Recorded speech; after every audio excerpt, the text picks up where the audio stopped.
So guys, so welcome along. I think you're seeing first page of the slide we have open there. Learning at home, challenges and opportunities for teachers and families. So we'll kick it off. We might start off by just talking a little bit about the actual RTC, which is what's hosting the event. You're very welcome along to this TeachMeet that we set up. The actual RTC, the Limerick RTC, is managed by myself and Kira have done it in the past too. There's been a few people involved. It's a provider of professional learning experiences, particularly focused around technology and how it supports learning for both students and teachers. And definitely we want to thank CompuB, our technology partners, and Limerick Education Centre for allowing us to host the event. And so on. There's a link here. I'll be sending a copy of these slides to all of the email addresses that you provided when you registered. So there's no need to take any notes from the point of view of the slides. Just to briefly start off looking at what's out there at the moment in terms of Apple technology in particular and what's going on. Now, most of you, I'd say, are probably pretty familiar with these, but I'll just briefly talk through them. The app collections, I think, are probably the best for me personally. And I can kind of open the iPad when I have my two lads. Say I have a 4-year-old and a 6-year-old. And I'll kind of open up the app collections with them there and I'll go exploring some of the apps and see what they think and, you know, that kind of stuff. I've got some really nice, like I'm just looking at Epic there. That's actually been really nice in terms of younger people and reading books and so on. It's very well done. And explain everything I know Paul is using and so on. So it's nice to have those collections there. They're there. Teaching and learning from any distance. It's the Apple Education page. Nice to have teacher testimonies. Again, I think we're all a little bit used to now being bombarded with lists upon lists of resources. But it's nice to have teachers apply their professional scrutiny to them. And in fairness, Apple's done a good job on that. Teachers talking about stuff that actually works for them in their classrooms. And Apple are organising these virtual conferences too. I know Patrick, you attended one of them and you seem very positive about the experience there. Those online conferences, just to quickly mention, they're teacher created. They're directly applicable to education, which is fantastic. And again, I'll share that link with you all there. While you're at it, you know, while you're viewing these resources and you're learning how to use these tools, why not get accredited? You know, so the Apple teacher qualification is there for us all. For anyone really, you know, to explore. If we're learning about all these new skills, you know, about using technology, you know, why not make use of that and get some accreditation? And I know a lot of us here would have these accreditations, but just to remind you that they're there and it's possible to work through them. I think a particular favorite for me is this one, which is the 30 creative activity for kids. And I know we're all in very different contexts, and I think some of us today will speak as teachers and others maybe will speak as parents. And a lot of us will speak as both, you know. So as a parent, in a way, this has actually been my favorite resource because it's a mix of plugged and unplugged. You know, when like any of the reports that I've read so far about COVID and its effect on teaching and learning, the most prominent concern for parents is screen time, you know, because there's not much other way of engaging with the learning from a school other than through a screen. So Apple have done a good job there and we've got a good mix of both plugged and unplugged resources. And I thought that was a nice touch. And it's very much on a budget. All the built-in stuff that comes with a Mac or an iPad or an iPhone, all built in. So that's a nice idea. Just a couple of things for us here today. Just if you're not speaking, maybe mute your mic just to avoid feedback and so on. I'm sure you're all Zoom experts at this stage, but just to be aware of that. Use the chat feature that we have if you want to communicate anything to the group or add anything to the conversation. The polls, I'm going to be setting 3 polls, just questions for you. Feel free to anonymously state your opinion. I've set them all as anonymous. Everyone can speak, you know, so even though we've invited a panel on, really everyone is entitled to jump in at any stage. And again, speak as educators or parents. It's kind of up to you. So the panel is made up here. I've grabbed all these mugshots off Twitter. Just so no one can give out to me because you're publicly sharing these images, so that's where I got them from. We've got good mix, you know. We've got post-primary teachers here in blue, me, Kira, Naomi, Adele, Neve, Paul, and Mary. I've tried to kind of align the graphics with their subjects. I'll let you guess which is which. And then in the primary context, we have Patrick, Cormac, and Miriam. So that's kind of the context of the panel, but you know, it'd be great to hear from everyone, because really I think the most important person is kind of you. So I thought we'd kind of just briefly, I'll present this just to show you the questions that I thought we could consider. These are the questions that I've kind of sent to the panel kind of, you know, prior to the event, just to kind of see, you know, about the question one being the most beneficial, challenging aspect of distance learning, be it for you or for your students. That's just kind of a probing question. The second question was the most effective, and you see the word effective is highlighted, the most effective technology tools in your space. So what's really working, you know, what's really working well. The third question, have you kind of developed yourself as a learner, you know, or as an educator, as a teacher, you know, from your own perspective in this new reality that we have? And lastly, has your view of teaching and learning changed? You know, so when we're going back to school or not, based on some comments today in the media, what's changed for you professionally in terms of your understanding of teaching and learning? You know, so try to kind of make them as broad as possible and kind of keep the conversation as broad as possible. So we're going to start with question one. Question one you can see as the most beneficial, sorry, I should open it up here, the most beneficial, challenging aspect of distance learning for you and for your students. And before we start this question, we're just going to do a quick poll on some of your opinions, two aspects of maybe distance learning that I'd like your feedback on. Poll responses are anonymous. I'll pop it up on the screen now, and I'll give you a few moments to fill them in. Okay, so there we have our results just of that very quick poll. So you can see the majority of teachers are doing pre-recorded lessons, which is interesting. And then in terms of carrying out live lessons, about half of us doing live lessons and half of us not engaging, 2 of us as non-applicable. So it seems to be that it's a regular, I suppose it's pretty consistent in line with what we're hearing about teachers, you know, making lessons for students to engage with, maybe as part of a blended learning experience, and then other teachers using the live lessons, or I'm presuming what a lot of us are doing is just a combination of both, you know, a little bit of both in terms of for all the students that we have. Now, that question that we asked about considering the piece around the most beneficial, challenging aspect of distance learning for you or your students, I might ask, maybe, you know, based on some of our discussions, I might ask maybe Cormac for you to kick us off with that one. So Cormac, could you give us maybe just firstly some context about you know, as a teacher, where you're teaching, what you're teaching, and respond to the question would be great. I better unmute myself there as well. So first, and make sure I do that. So I'm a primary school teacher, and I'm down in Carrigaline in Cork, in the Educate Together school there. So we, like everybody else, got our kind of 2 or 3 hours notice to get out of the building, get out the door. Now, luckily, I think my school is pretty well prepared. Before this all had kind of kicked off, we had started a few bits and pieces. So I've been using something like a book creator online library. Other people had been already using Seesaw. So we were pretty quick off the ground. So we weren't like some schools, like I'm still hearing from schools that are still at that stage where they're just putting out a list of work from textbooks every week, sending an email through. My sister is getting her child's work shared through Twitter on a Sunday evening. Wow. And all the work is put up there for the week, but there's nobody to submit the work to. So the work is being done and it's building up, and nobody is kind of commenting on it or speaking about it. So the child is really just dependent then on, well, what the parent is willing to do at home with them. So I think it's one of those ones that some schools were very well prepared and some schools got really caught badly. And I've made the point online a few times that a lot of teachers had to sort this stuff out at home themselves, that it wasn't done in school. So they weren't sitting at a table and people discussing what would be the best option for the school. They had to kind of sit down and put together ideas themselves and just get kind of set up. So I'm finding that in primary, Seesaw seems to have really taken off.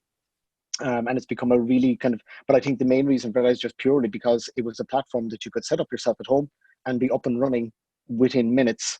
with the free option, and an awful lot of schools have gone with that option just purely because it was easy and quick to do at home. Okay. Okay. Yeah. And I'm on Seesaw as well. I noticed with Killian, what was new for me was that I was sitting down with him and all the work was being assigned through Seesaw, and I was able to see the sort of things that were going on in his classroom. For the first time. Yeah, it was for the first time, Yeah. first time. And in a way, I'd love for that practice to continue for homework, Yeah. We've already actually, we've actually discussed that as a staff, that from September, the school is going with Seesaw for next year again. And that what we'll do is maybe assign work once or twice a week, that it won't be textbooks. They'll go home and we'll assign activities to them on Seesaw.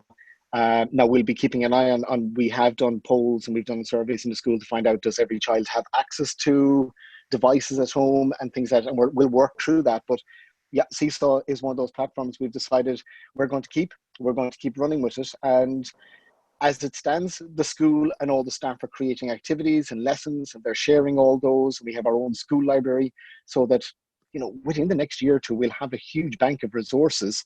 If I can only get them to all organize things a little bit better, that we'll be able to access very quickly. So if you're looking for a particular task for a music lesson or a maths lesson, you can search by topic, you can search by age group. And we're trying to get all that in kind of place now, so that, look, if all this ever does happen again, and we suddenly find ourselves back in this position, we'll be ready to roll straight away. I was lucky enough that I was up and running within a couple of days of us closing, because I already started my children, my class on a book creator library. So within days, I was able to assign work for them, and they were able to send the work back to me through their book creator. And they've still got that going as well on top of Seesaw. Okay. Look, it was a lot of, it's a lot of correcting. It's a lot of work. I find myself that, look, I will be working probably till 9 or 10 o'clock at night, because there are some children, they're only getting handed a device at that hour of the night. And I don't want that post or that piece of work hanging over them for tomorrow until tomorrow. So I will approve it. So when they log in, it's been approved and it's been commented on or whatever. So the day is longer, much, much longer. That's been one of the big challenges. Okay. Right. So in a way, schools are kind of building on the practice that happened prior to all this, and maybe some have had a head start, like you say. Absolutely. Look, I got a text just before we started here from another school, just asking me for more advice about something. And they're a school that, they've been trying to get all their staff together to sit down on something like this, like a Zoom meeting, and try to put some sort of a plan together. Because in a lot of schools, you find some teachers were very quick, so they set themselves up with an online platform. And there are plenty of teachers out there who were, stuck with the idea that, look, even email is difficult. So suddenly they were being expected to roll out exactly the same platforms. And we've seen it over the past couple of weeks in our school that some teachers just, they ran with Seesaw straight away. And now we've got everybody up sharing activities and lessons. But I kind of got the ball rolling in that, where I shared a few that I was after creating. And once I started it and everybody felt, oh, it's okay to, it was like a tsunami. Everybody is sharing activities now, and everybody is sharing lessons. So it's become one of these things where everybody's there supporting everybody else. There's loads of activities being shared up by people. Nobody's afraid of sharing their work and having somebody come back and say, look, that's not a fantastic piece of work. Everybody is working really, really well together. So no, I think even the least techie in the school, who I have, kind of tried to help over the years to try and get them on board. I found that in the last couple of weeks, when they've been away from everything and they've had just themselves to do it, they found a way, and they're absolutely flying now. Okay, that's great. Well, needs must, as they say. I think that's exactly it. And look, it's the same with some of the kids as well. I have one child who has not spoken to me since September. He does not speak in class. He is very conscious of everybody around him, and I cannot shut him up online. He is recording himself, reading chapters of books. He is sharing stories with me. He's thriving in this environment because he doesn't have that crowd around him. And I think maybe the staff room is quite similar. You don't have that crowd of teachers looking at you going, yeah, you're not techie, are you? You know, so they've been able to figure this out in their own time. Okay, that's great. Yeah, and that'll all play forward. You know, I that'll hope all so. play forward in a way for what's going to happen. Thanks for that. Thanks, William, for that, Cormac.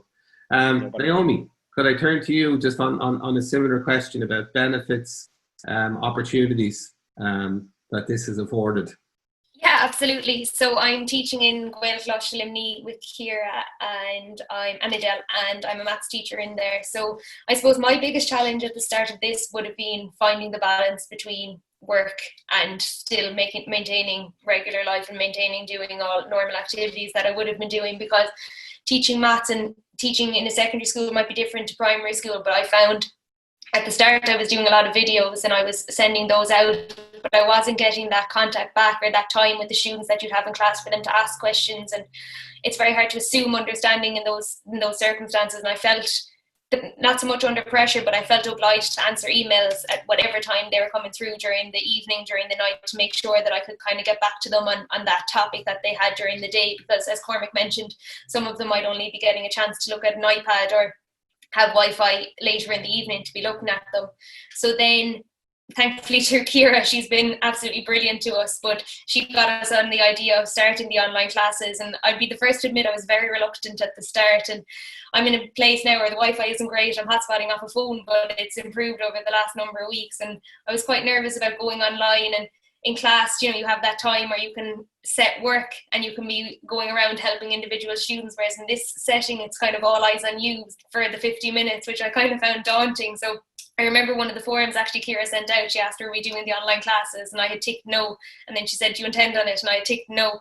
And about 2 days later, after seeing one of her emails, I said, look, I'll give it a chance. I'll give it a go.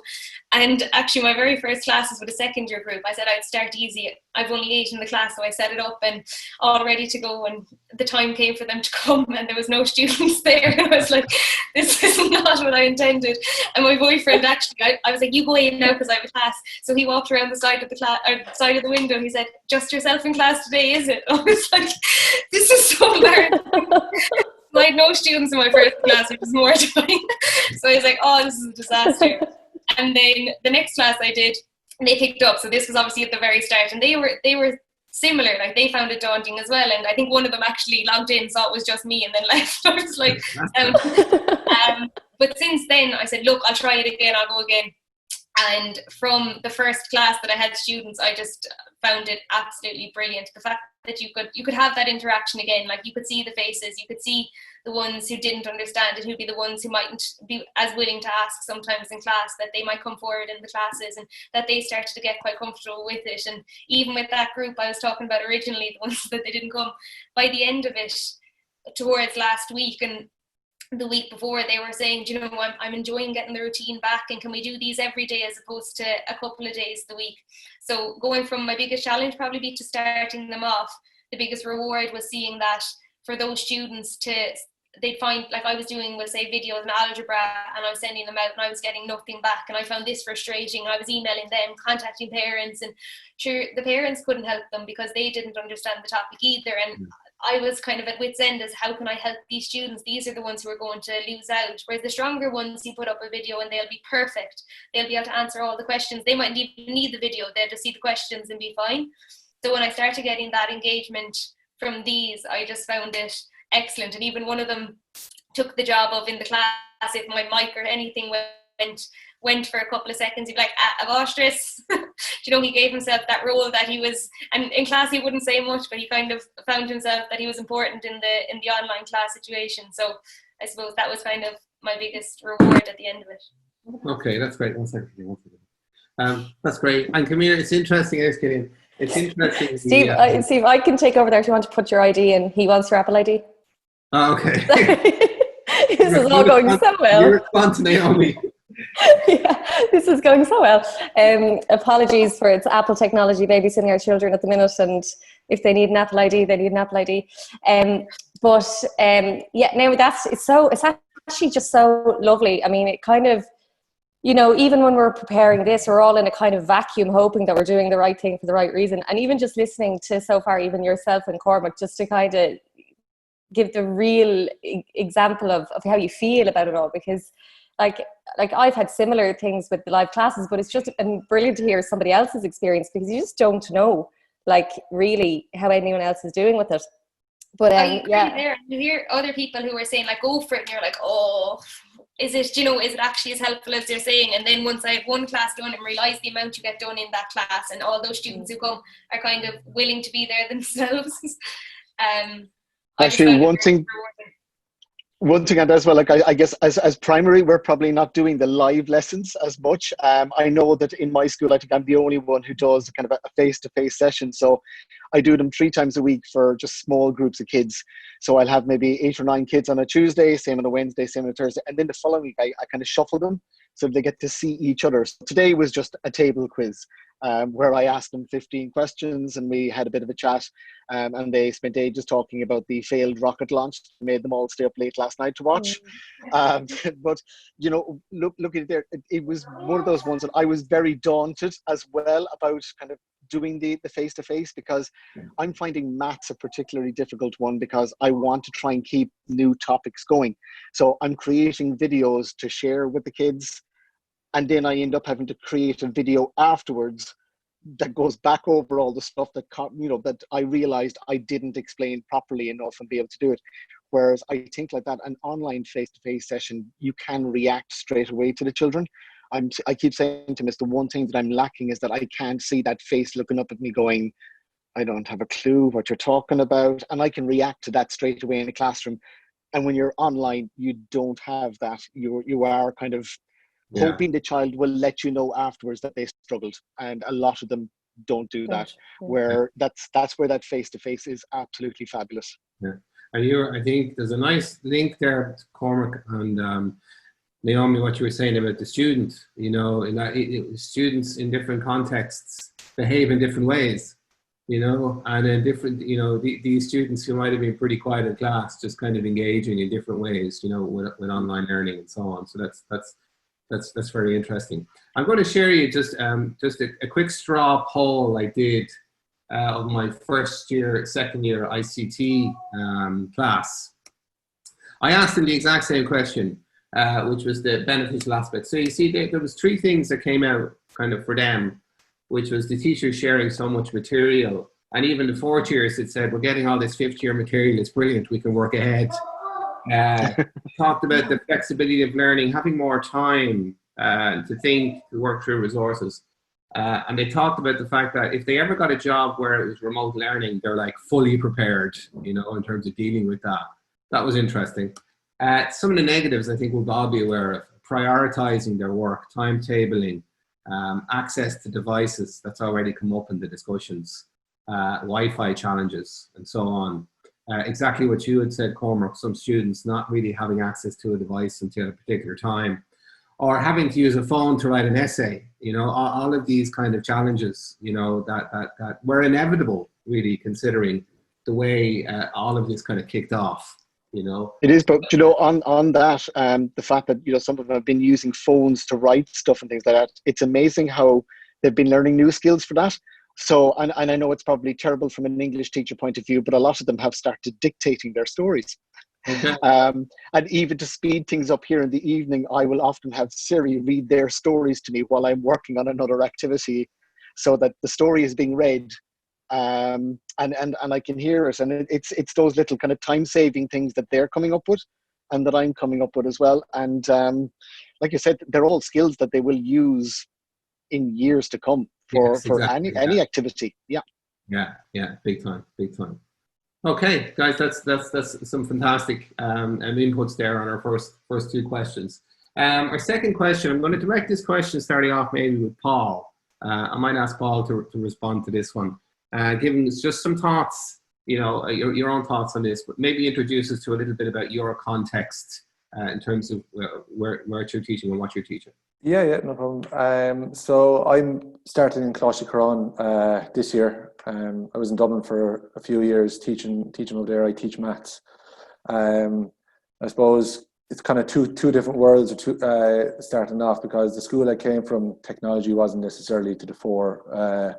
And having luckily came down to Cláiste Chorán, like there's access to so much technology within the school.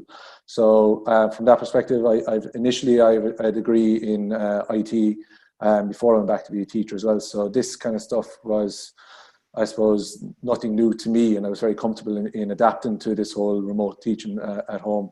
From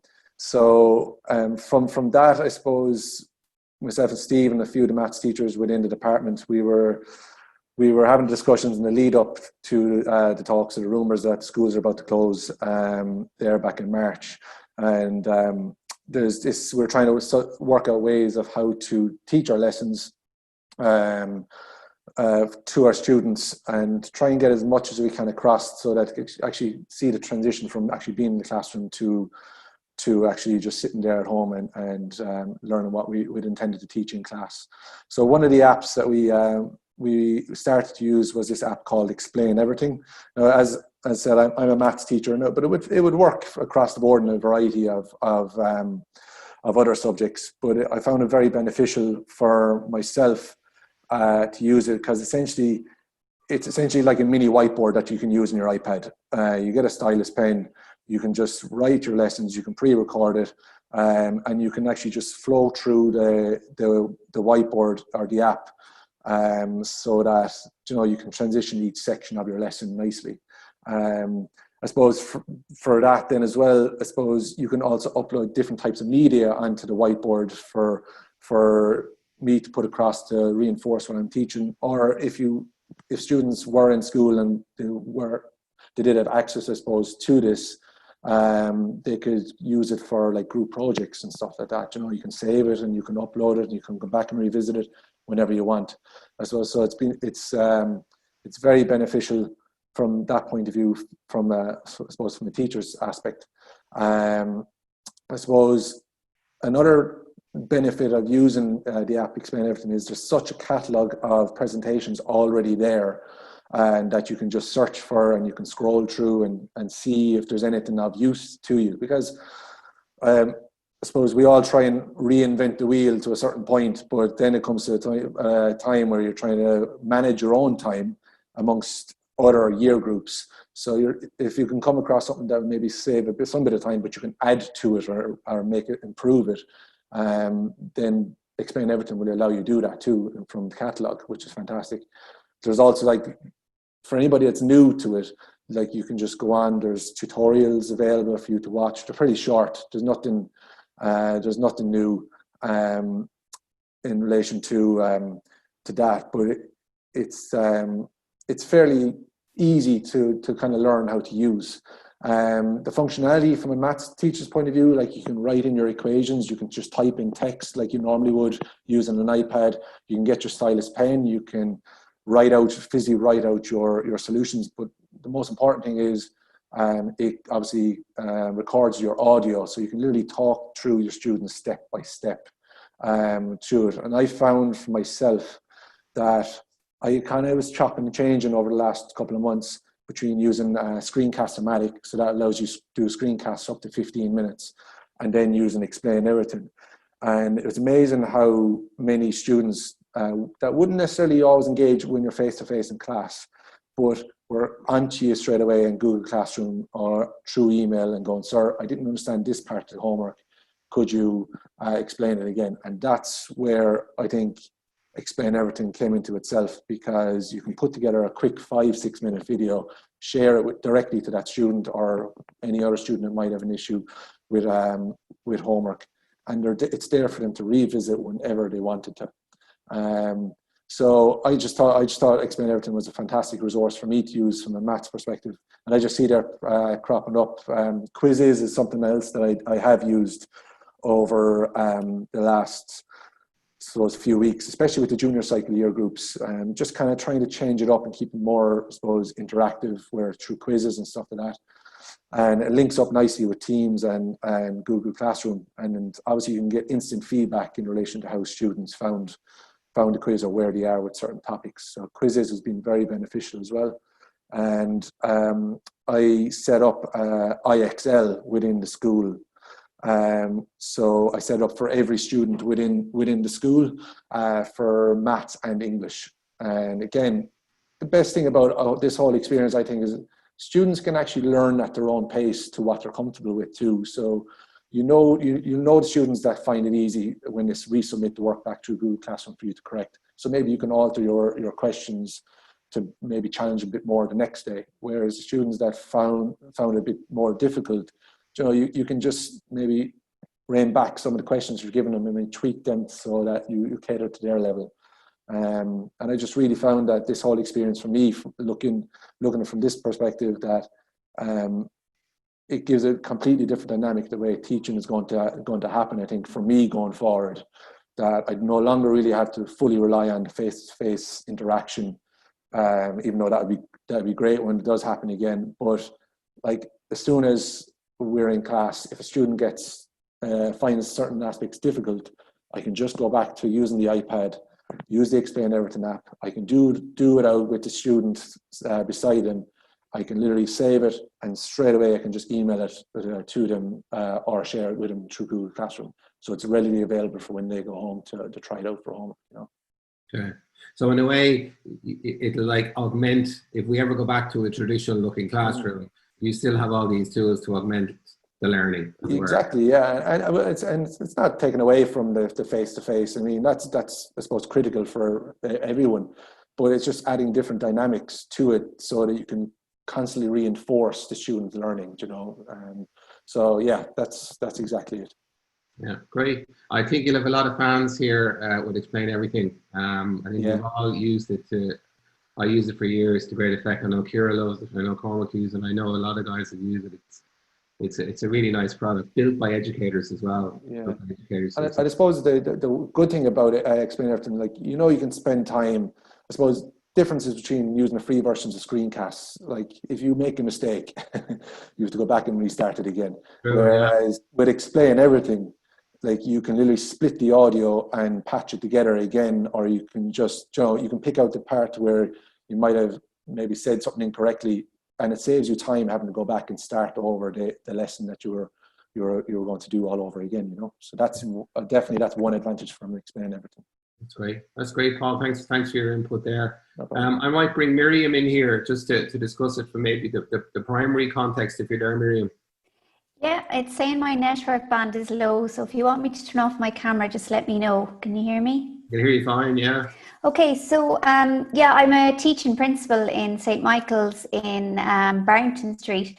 I have a previous background in communications and marketing before I retrained to be a teacher.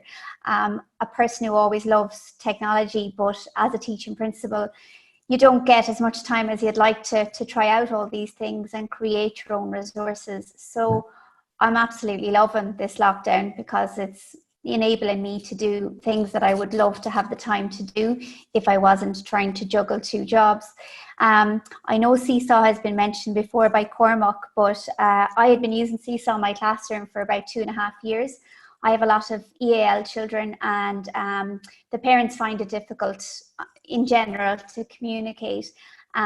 So by using the Seesaw Family app, they can send me messages, if their child is sick or the child is feeling unwell and they want me to pay special attention to the child. I suppose I'm teaching senior infants and first class, so they're quite young, and the parents do feel the need to communicate with the teacher more frequently at that age. So I had been using Seesaw Class in my classroom, but my parents weren't familiar with that. And that was a major stumbling block for me, because when I tried to roll out Seesaw Class app at home, the parents were like, yeah, we have the app, but they had Seesaw Family. So I'm trying to explain to parents who English is not their first language that yes, you have the Seesaw Family app, but you need the Seesaw Class app. So Cormac said it was really quick to set up Seesaw and the kids went home, but it wasn't quick for everybody. So I painstakingly had to make all these tutorial videos to walk the parents through and send them images of this is what the app looks like. You don't have this app. And then they were like, I have the app, but I can't use the code. But anyway, we got there. It took about 2 weeks. And what I learned from that was that as the class teacher, you just can't do everything. And we're lucky enough to have enough support teachers in our school that I actually partnered support teachers with class teachers. So we have a support teacher working with every class teacher, and I kind of married abilities. Some people are more confident, others are not. So I tried to put a confident staff member with technology, with someone who wasn't as confident. But some of those people, as I think it was Cormac was saying, they're blooming now and they're making resources on Seesaw and they have absolutely no problem. For me, I suppose I'm using Screencastify with Seesaw. That's probably where I suppose my biggest issue is Irish, trying to teach my Irish program, you know, remotely. I mean, I found it very difficult. So I'm able to use Screencastify to use the program I have for school that I have a license to use, but I'm able to capture it through Screencastify, create my mini lesson, send it to them as part of the Seesaw activity, and then base the activity on what I've recorded in Screencastify. And I suppose at my level it works because it's a short mini lesson. I would say explain everything for a more detailed lesson would be better. But for me, I suppose, you know, marrying Seesaw with Screencastify has been able to tick many boxes for me. So yeah, that's the main one. The other things that I find very helpful, just on a daily basis, I would send out my work, and in the beginning I would just send a Google slide with a myriad of activities and options and menus and do this, that, the other. But I started recording myself actually speaking through, well, boys and girls, this is what we're going to do today. And I use Audacity for that. And one of the parents, like the first day that came through, she was like, my child did every single thing that you said that he had to do today. He's at home for the last 3 weeks and he's done nothing. But because Ms. Smith spoke today, he's done it all. So like the power of your voice can't be underestimated. And when you do an audio comment for a young child or for any child, you know, they you know, they have this, it's the teacher speaking and she's, you know, giving me positive reinforcement. And I've had many messages from parents to say, thanks for the voice comment. He's so proud of himself. So like we are so far away from them, we have to try and, you know, connect with them. And I suppose different strokes for different folks. Some people are not confident with that, but also, you know, at a secondary level, you wouldn't be able to be doing voice comments for certain things. But certainly in primary school, it makes them 10 feet tall. They're so proud of themselves, and the power of your own voice to connect is amazing. Yeah, that's a lovely point. Miriam, you're making about the engagement and how the engagement kind of improves just through the human interaction, you know. And I think Seesaw, and I've seen it with Killian. I know this is a thing for Ciara. She might want to speak about it. The whole about building motivation and building engagement. Ciara, do you want to come in on any of that? I just look. It's just lovely. It's all music to my ears, and just as, again, from a parent's perspective, you know, when he does get a voice comment, well, everything else means nothing to him, really. Do you know, like, by just a star, like putting the heart, saying it's been liked, really has no effect on Killian's engagement, let's say. But when the teacher takes the time to do an audio, he's just, face lights up, you know. And it's much for us as parents as well. We're kind of like watching for the feedback more than the kids. It's like, oh, okay, we're on the right path, let's keep going, or, you know, this, you know, just some sort of formative feedback. So yeah, it's really, really powerful, and it's lovely to hear it. Like, but thanks you so much for your input there, guys. I'm kind of time sliding in now, and it's lovely to hear everyone's input. So can we ask the same question to of Adele, because Adele I know is doing live cooking lessons, and I was lucky enough that she sent me a snippet of one of them, and it was the best thing I'd seen in weeks, like just to see all of the students you know, working away there, cooking together on Zoom. And I'd love for Adele to share her experience with that. Are you there, Adele? Yeah, I actually you know, to echo the sentiments of some of the other speakers, I was very apprehensive about engaging with the students. To start, my background is home economics, just for anybody I don't know. So yeah, like I was really, really apprehensive about going live for cooking classes and the challenges that would be faced with students cooking on their own. Like, I did it mostly with first years. So obviously we had the challenge of like resources, you know, some of them wouldn't have ingredients, but a lot of the students who didn't, they came along, they left the cameras and the mics muted, and they wrote down little kind of notes for success, you know, for maybe when they would have a bag of flour at home or that kind of thing. And then like the other kind of challenges, typically in first year, they're cooking in partners. They're not totally independent in the kitchen. So for some of them, like it was their first time ever cooking on their own, and you could see that they were nervous, or like maybe hear like mommy in the background kind of going, keep stirring it there, she said to stir it, and that kind of thing. So you're kind of going, oh, hello. But no, like it was actually really, really nice. And like, you know, another thing I was apprehensive about was like, you know, we're making a tray of brownies, it'll be in the oven for half an hour. What am I going to do with them for a half an hour, looking at each other once the dishes are washed?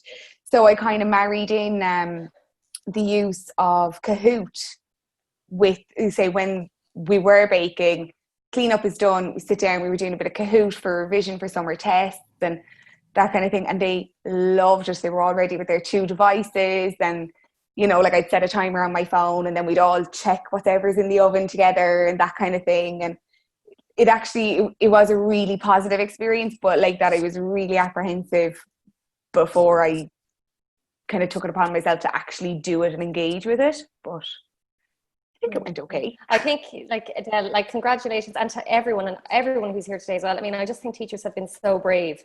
Like, I don't think there's any teacher who wasn't apprehensive. I mean, when did we think, like 3 or 4 months ago, that we would be doing live lessons for our students? You'd never imagine it.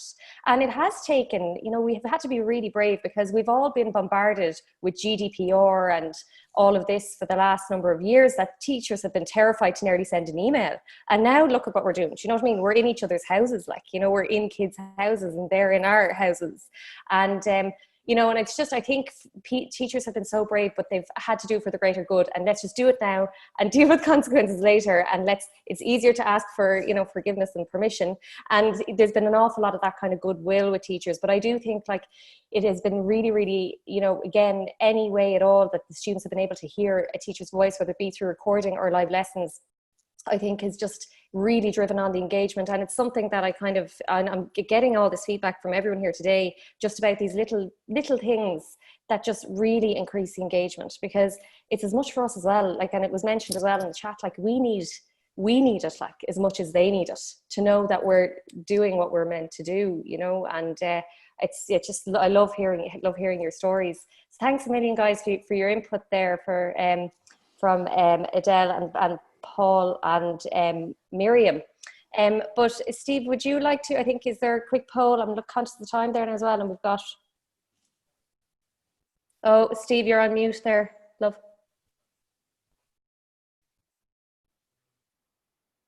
Oh, for anyone who doesn't know, myself and Steve are married. This is why I called him love there. Sorry. So if we kill each other, you know, it's normal. So basically, yeah. We might be rude. Do you want to lead out question 3, Kira? I have it on the screen there. Okay, question 3. Oh yes, so this is kind of how have you developed as a teacher or learner in this new reality? And I suppose this question, we were hoping to kind of gather some sort of some information about, you know, thinking about planning for the future, because I know that it's been really high octane, and we've all learned, every single parent, child, teacher, everyone, we've all learned. But you know, the summer holidays are coming up, I know, for secondary school tomorrow and for the primary schools in a month. And, you know, we were just kind of, I suppose, time to reflect and look forward and plan for the uncertainty ahead. And we'd love to get your ideas, like, and this group that are here who've stepped out of the sun today, like, which is amazing. Like, we want to gather all of your thoughts and ideas about how to support one another and other teachers going forward through the RTC and our own schools. So with that said, I was going to ask Patrick if he would give us his input here about how he's developed as a learner and a teacher in this new reality. That's grand. I'll just unmute myself. Hi, perfect. Okay. If anyone knows me, they probably think I should come with a mute button. Actually, it might be might be handy. The Zoom is giving me a chance to stop talking. It's great. Thanks very much for organising this. It's great to listen to all the different ideas and everything. And Adele, I was in the PDST webinar the other day, which was it Patrick Luby from the Gael Clash that was talking about the live Zoom lessons. So it's nice to put a face to the name. Was anyway, I'm a sixth class teacher in Party in school. I had first class for 3 years and infants for a year, we'll say. So I had a big jump. The main thing in my head all year was confirmation. That was cancelled on the 21st of May. So online graduations and things are important, we'll say. I'll answer the question anyway about I suppose the learning and being a teacher, I suppose, and dealing with the new reality. I suppose I'm after becoming a kind of a traveller in relation to webinars and things like that. At the moment, Tony in the Limerick Education Centre has loads of them going on, we'll say, in terms of virtual sports days and virtual graduations and all those kind of things. However, the ECSI website, it has all the CPD in the entire country. So if you click into that, click CPD courses, they come up in Donegal, Wexford, Galway. So you can if you register on those education centre pages, you can get any kind of a webinar going. We'll say I looked at a bit of resilience with Shane Martin and everything, we'll say, because I know well-being is very strong, we'll say, in second level, where it hasn't really impacted us yet, but according to the PDST, it is coming in the next few years. Steve, you mentioned earlier about the Apple virtual conferences. When I found him there about was it a month or two ago, I registered for them all. And I didn't realise that they were all, I think it's 6 of them in one day, but it was a Pacific time, so it was 9 o'clock and it was 3, so I just had them on. If there was anyone in a webinar with me, unless I'm given it, I have camera muted and or camera off and voice muted, and I just have the headphones on, we'll say, so I can listen away and say nothing, because we've to do a bit of running for the Cork Penny dinners, we'll say, on Saturday. So I was doing a bit of exercise at the same time. But the Apple virtual conferences, the one on Clips is class.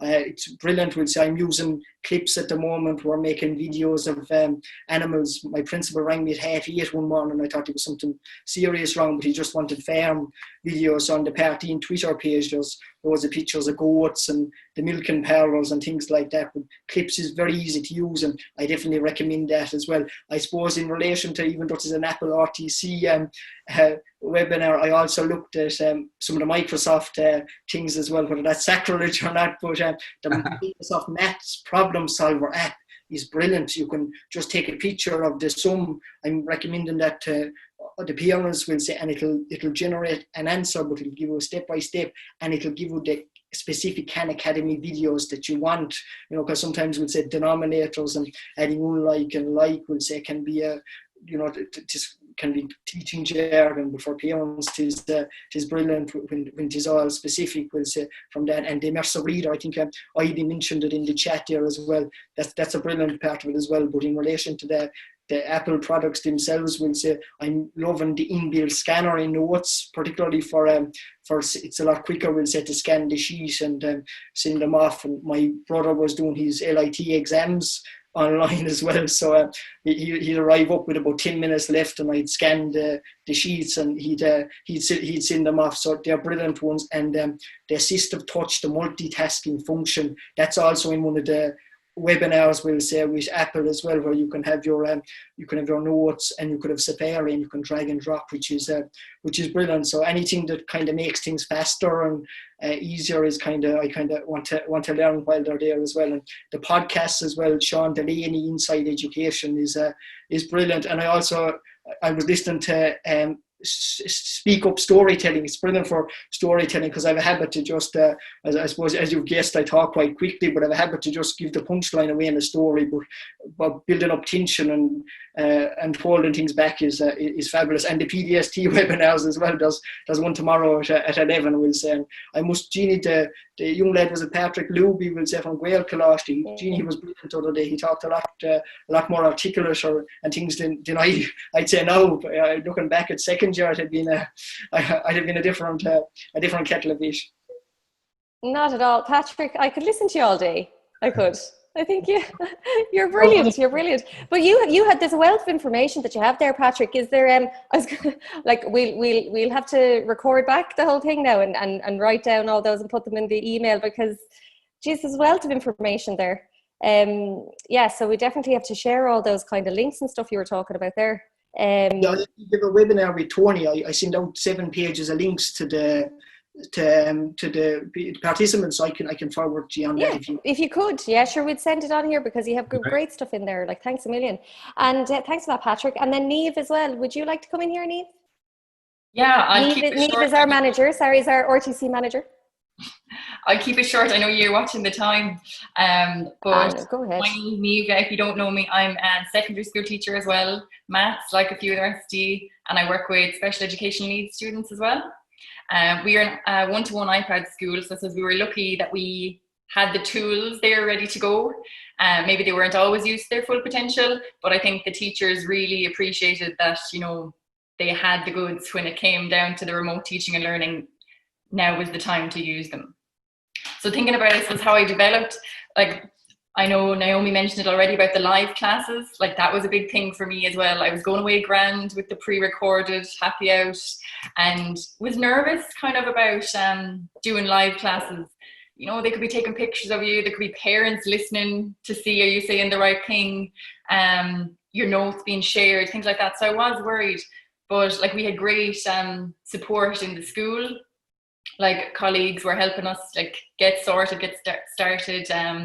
We were using Teams, so we had lots of like mock classes, things like that, to make sure we were kind of confident with it before we went for it.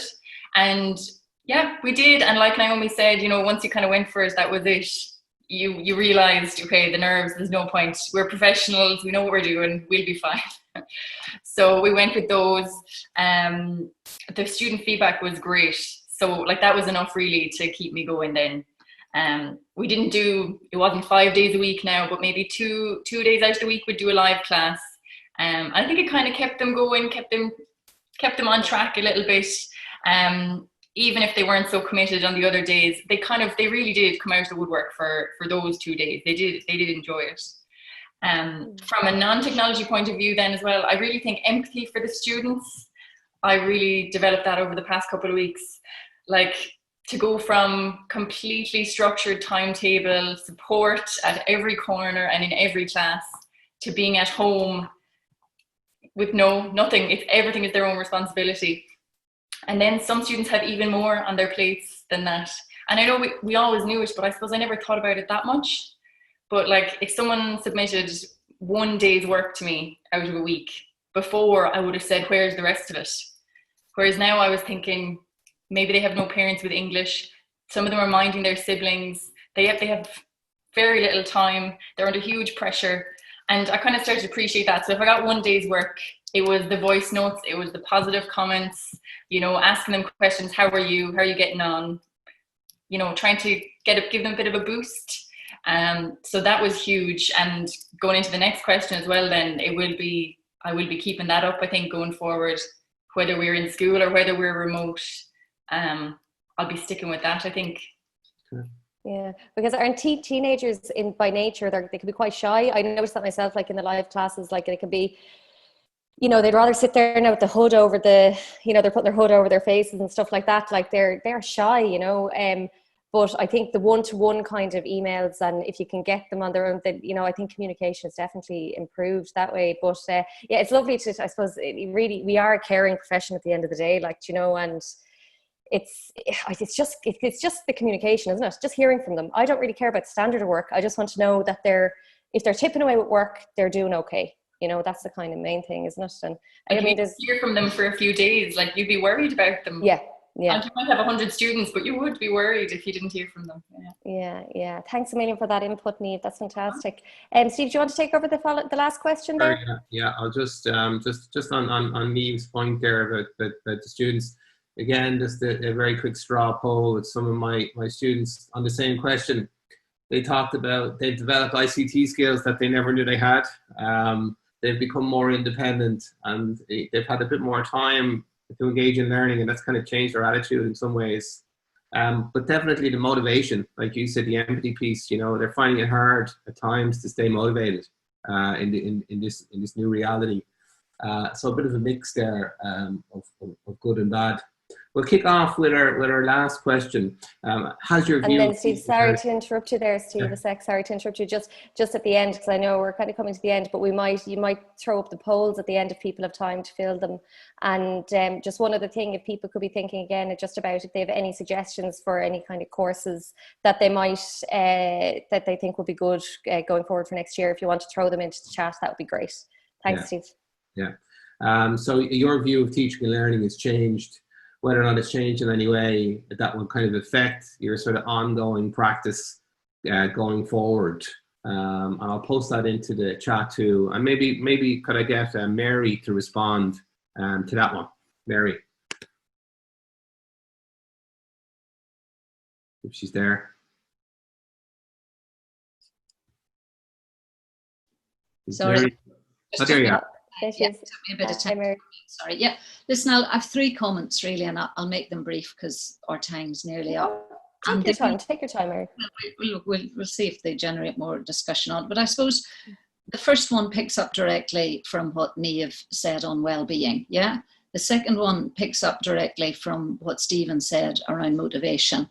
And the third one is something personal that I want to share with you in terms of continuous professional development. So I echo so strongly my experience is common with Niamh's in terms of, and also Ciara, who talked about this new relationship space that we're in, that we're literally in. Sometimes their bedrooms, sometimes their kitchens, and we're hearing their lives behind it. And it really, what it's brought home to me is how stressful this new environment is for them, and how as teachers we can't keep teaching the way we did in the classroom. So I do my, so because the stresses they're under, be it Wi-Fi or all those things that Niamh listed, using the phone to write an essay, not able to prioritize their timetable, and the challenges they have around Wi-Fi and stuff. So I suppose the big thing that I'll take forward into this new environment, which will probably be different, is my relationship with individual students and how I treat them and how I address them, and the tone, as Niamh said, the language that I use with them. Moving on then to the point that, so that's the first thing, my students' well-being going forward, to become really, because it's challenging. The next thing then is motivation. And when I reflected back on my lessons, I had videoed myself and I played myself back, and I was struck by the amount of teacher talk in what I was doing. I was talking. So one of the things that I've tried to do, introduce laterally, is more of the stuff that we do in class, for example, pair work. So I came up with this idea here. Don't know if you can see it, but I've asked them all to create a buddy. Yeah? Okay? Oh. All they need to do now, if they're more motivated, they can go off and do an arts and crafts on it. So I say, look, we're going to do pair work. You're going to need to turn to your buddy now to practice the phrase in French. I'll also say, I know you're sitting at home and you're probably thinking, well, I'm not going to bother doing that. But, to produce it in French this will be part of your homework. So you're going to have to do it. So you can either sit around now and not bother doing it, or you can just get over the pain and do it. Yeah. So, out your post-it, and it has to be done anyway. So let's do it. So, and I'll set up, just like you would in class, some paired exercises. Yeah. So they do pair work, and I have downtime in my class for that. The other piece that I've observed with all the talking that I'm doing is I'm not confident about their note taking. So again, I dedicate time in the lesson for them to take notes and produce evidence of that. I think some people have talked already about the chat box and also Padlet as a really powerful tool for giving back formative assessment on the spot. Yeah, so that was my second point of motivation. Was there anything else on that? On the motivation thing, really powerful is that quiz form. We've done it already online here. Just you get material that you can use to give effective feedback live in the class. So quiz forms or Google, the polls and stuff. And then the last thing I suppose is continuous professional development. And I always thought, that would be quite good to video what I'm like in the classroom and play it back. But we have now a really practical tool with these videos to consider our teaching through a prism, if you like, but to kind of shine a light on our practice using technology. And, time to go to, I've done so many Zoom calls and Teaching Council webinars and Apple calls and Google calls and PDS, like there's so much online training now. It's fabulous and a wealth of resources. So I suppose those are my three things: my student well-being, how do I make my classroom inclusive so everyone's on board and motivated, and my own CPD, how I can become a better teacher on the back of that. So those are my three, really. Ciara, I don't know if you've any, or Steve, if you've anything. Brilliant, Mary. Yeah, no, that's great, Mary. That's great. I'm just thinking about your student there with the ruler. You'd never have to ask him to sit up straight. Oh, very good, Steve. Very good. Go on, Ciara. Yeah, no. Just one thing I wanted to add there as well, I suppose, and that's the thing. Just to be honest, because I think it's great that everyone's been honest about the challenges, because we've been very vulnerable. But one thing for me, I definitely have looked at is that I want to look at going forward is just the differentiation. I think we were kind of so caught out that we're trying to, I was definitely sort of trying to get everybody that way teaching to the middle. And it was actually Patrick Luby at the talk kind of said, he mentioned a couple of things, and looking at him, I was like, God, I should really be setting something a bit more challenging for him now.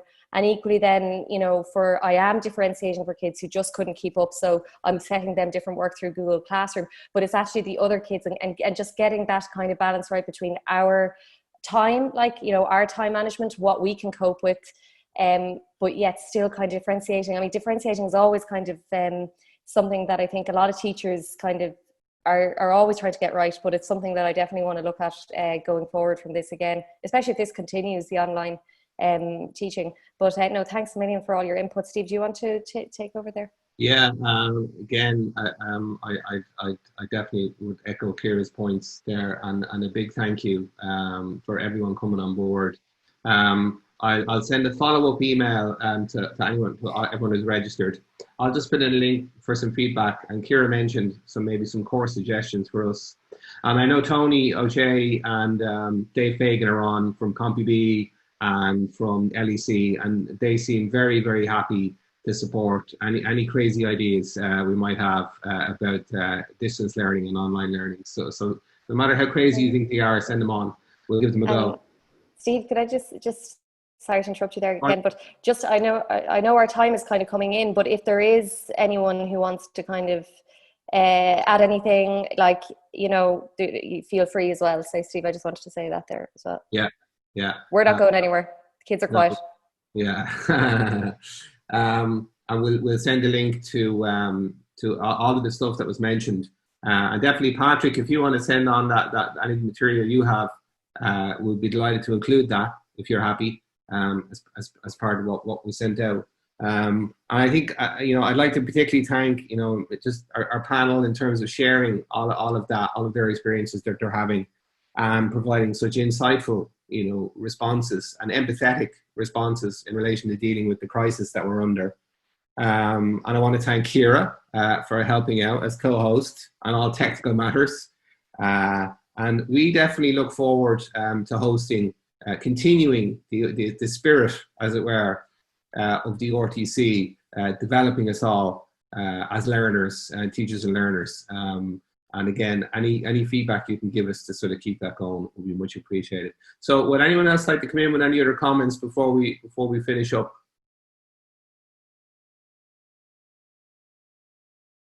I take it we're all good.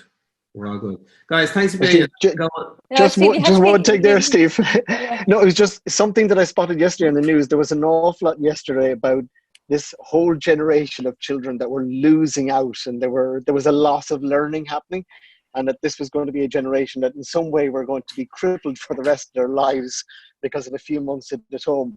And I think it's just been lovely to hear from everybody there just about how there's all the other side of it, all the problem solving skills that have been there, the skills that they've developed that will be, they'll be able to pull through in the future years. Look, there are already talks of changing the way we teach, the way we do exams, the way we assess, even from differentiation. When you mentioned it there, Ciara, I'm finding that all the activities that I'm making at the moment, it's kind of always in my head, because I'm thinking that child is at home without me there. So I need to be able to differentiate it directly and straight away. So I'm trying to create my resources now in such a way that they can be very quickly amended, so that I can have them at different levels. And you'll have them there for years to come and be able to edit them again. But it's just been lovely to hear all the positivity here as well this evening. Yeah, I agree with you. Steve, I'd just like to say from PAF LEC, thanks very much, Akira and yourself, for organising the discussion here. We know that the likes of the big groups in LEC are over for the foreseeable future. So if we have any ideas of webinars that you'd like to present as teachers, or webinars that you'd like us to offer, please let us know. We're here to help. So you have my email address. Let me know anytime. That's great, Tony. Thanks for coming in with that. And again, that's how the RTC started. That's how the Inspire started. It was just teachers looking for a bit of space to do, some professional learning, and you guys provided that space. So, it's much appreciated, Tony. Thanks very much. I'll jump in there as well, actually, Steve, for a second, and just say, yeah, well done to you for organising this. And I think high praise is deserved to every teacher in the country over the last few months. I'm talking to schools on an ongoing basis, and how you've adapted and innovated to meet the requirements of the students and of the staff as well, of the teachers. You've mentioned mindfulness and well-being. It's just as important, I feel, within the teaching body as well, and within the various different institutions, to keep that within the staff as well as the students. And from CompuB's perspective, we're more than happy to support, and yeah, we're eager to see what we can do. And we've had to adapt and innovate as well over the last few months. We launched our learning platform there recently, and it's been going down very well, and feedback from schools has been phenomenal as well, just with simple tips and tricks and a lot of activities as well that are available, similar to the Apple ones as well. So we're more than happy to help and support in any way that we can. So cool. Thanks for inviting me. Thanks, Dave. Yeah, cheers, Dave. And guys, again, I'll include the link to what Dave mentioned there, the education manager in CompuB, learning.compub.com.